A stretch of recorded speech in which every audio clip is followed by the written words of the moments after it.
own personal details, you were born in Hungerford, were Yes, you? born here in this house. In this house? Yes. My grandfather bought this house in 1864. And he married in 1864 himself, and he had his only child, my father, in March 1965. He was born here too. And the name was Astley? Astley, yes. And your grandfather was a... My grandfather was a solicitor. He was one of 6 sons of the rector of Quennington in Gloucestershire, and 3 of his brothers were clerics. One was a doctor, one a solicitor, one an architect.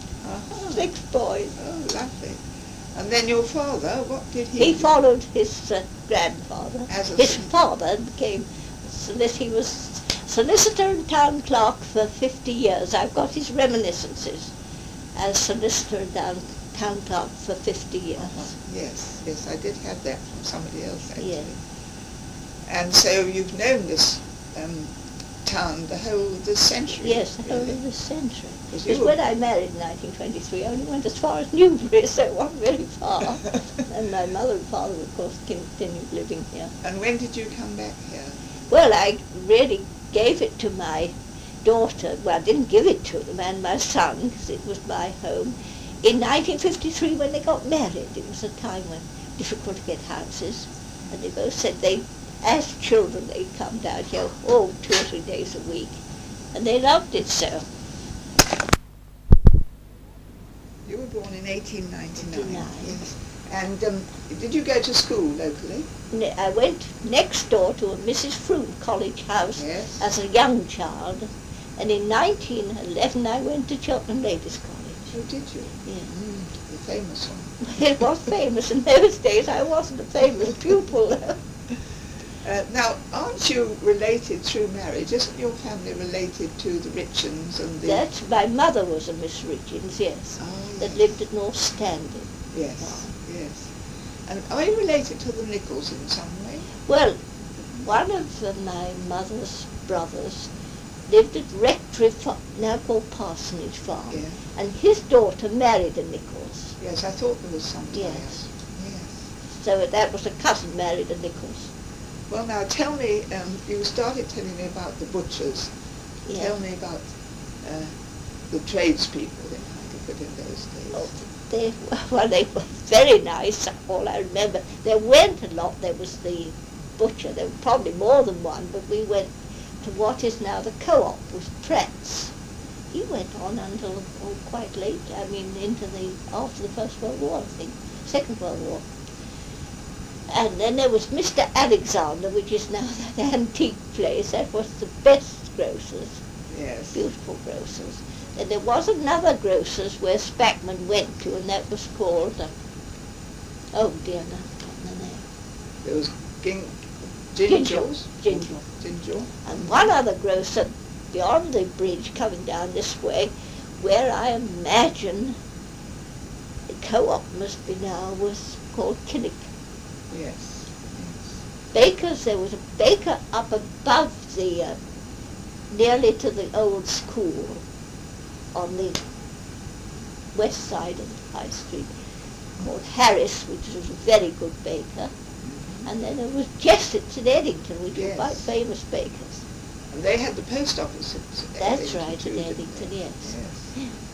Yes.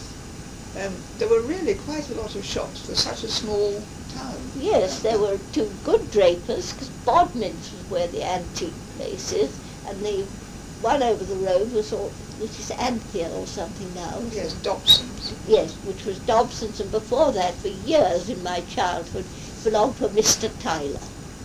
Yes, Tyler, and then Tyler and Barnard. That's right. Yes, yes.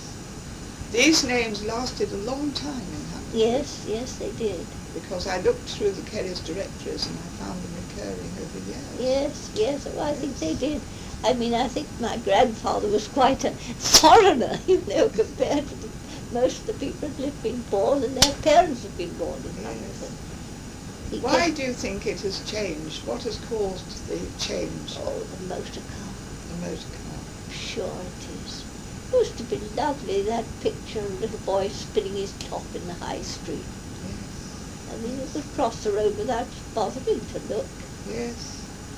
And when our pony, I had that in the church magazine about the pig man. Did you ever? Yes, I read that. Yes. Well, you see, when the pony bolted, turned round and bolted up and over the bridge and up the high street, there wasn't a thing in the way, otherwise, of course, there would have been an accident. We children were quite thrilled because it was such fun, the way he passed his home and rushed up the high street full tilt. Yes, I read that account. I also read your account of collecting the horses for the fire engine off the common. Yes, galloping down the high street. Just one man on one and not a saddle or anything, they just leapt on them. Yes. The other was on a halter with following close to him. Yes. Now, you were saying in here that about the delivery boys going shopping. Yes. Tell us about that. Well, of course, if it was outside the town, every tradesman had a carriage or had a cart of some kind. I think they were special carts with a back which was all open to put in boxes and things. Can't remember that terribly well. But locally they had errand boys who came with baskets and delivered things. Yes. We didn't. Well, we never shopped at all as regards bringing things home from the shop. No, one didn't. No.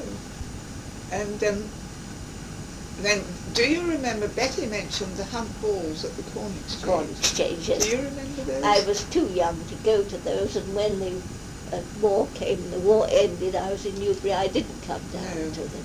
I went to one once, but that was before the time of horses. Then it was motor cars. Yes. No, she remembers that because of the horse. I don't suppose from her own memories. I expect from her parents. I Because had to sort that out because... Well, she's a lot younger than me. Yes, yes. I think she said she was 82. Well, then she's 10 years younger than me. She's, I think she was born in 1908. Yes. So she's Oh, 9 years seven, younger. yeah, yes, 8 years younger. That's Yes. it, I'm sure. Well, by the time she went to hunt balls, there would be no horses. But No. her parents' time, they would sure to have come because they were great. Well, her mother was a great hunting lady. Yes. Her father couldn't bear horses. And Betty hunted a lot herself, Yes, she didn't did. she? Yes. Were there any craftsmen here, thatchers and stonemasons? Well, there was a saddler's just over the way, just the other side of the canal, after Willow Lodge, now the Limes.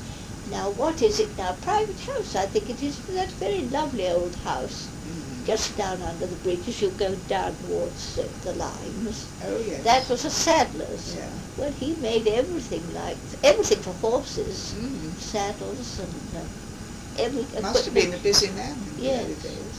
Yes. And then, of course, there were two blacksmiths, one at the Forge and one in Eddington. Yes, Vic Castle at the Forge. Was it? Yes. I interviewed his daughter. Oh, did So I you? got quite a lot about that. Yes. Yes. And what particular, you mentioned that the boys were spinning their tops in the street. What else did the children do? Oh, well, hoops. Hoops? That always didn't, all the summer they were put away. Immediately the autumn came, the boys always had iron hoops, which had a hook. They ran after them and caught them in a hook. And the girls always had wooden ones with a stick. I had a wooden one with a stick Yes. in those days. Yes. Yes. And did they, of course you didn't get the vandalism like you do today. I can't remember anything like that. No, no, nothing like